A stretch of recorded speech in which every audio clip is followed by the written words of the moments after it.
இலங்கையில் கடந்த 20 ஆண்டுகளுடன் ஒப்பிடுகையில் சில பகுதிகளில் மின்னல் அபாயம் 48% வரை அதிகரித்துள்ளதாக ஆர்தர் சி கிளார்க் நவீன தொழில்நுட்ப நிறுவனத்தின் தலைவர் பேராசிரியர் சந்தன ஜெயரத்ன எச்சரித்துள்ளார்.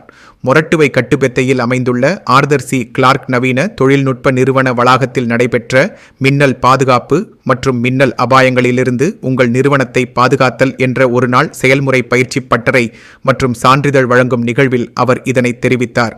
இலங்கையில் ஆண்டுதோறும் மின்னல் தாக்கத்தால் சுமார் 50 பேர் உயிரிழப்பதுடன் சொத்துகள் மற்றும் உள்கட்டமைப்புகளுக்கு சுமார் 1 பில்லியன் ரூபாய் மதிப்பிலான சேதம் ஏற்படுவதாகவும் அவர் குறிப்பிட்டார். மின்சார மற்றும் மின்னணு உபகரணங்களின் பயன்பாடு அதிகரித்து வருவதால் மின்னல் தாக்கத்தின் விளைவாக ஏற்படும் மின் கசிவுகள் மற்றும் தூண்டல்களால் பொதுமக்கள், நிறுவனங்கள் மற்றும் அத்தியாவசிய கட்டமைப்புகள் அதிக ஆபத்தை எதிர்கொள்வதாகவும் அவர் சுட்டிக்காட்டினார்.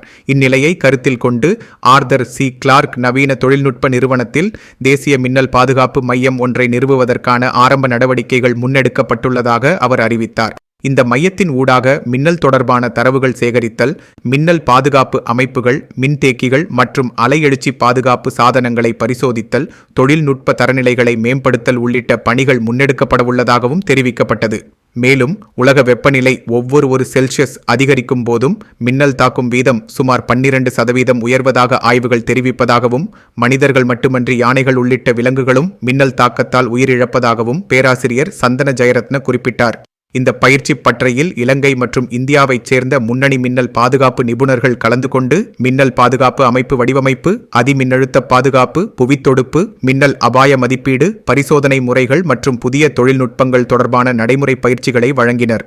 நிகழ்வின் நிறைவில் பங்கேற்பாளர்களுக்கு சான்றிதழ்கள் வழங்கப்பட்டதுடன் பல்வேறு துறைகளைச் சேர்ந்த மூத்த பொறியியலாளர்கள் மற்றும் தொழில்நுட்ப நிபுணர்களும் நிகழ்வில் பங்கேற்றனர்.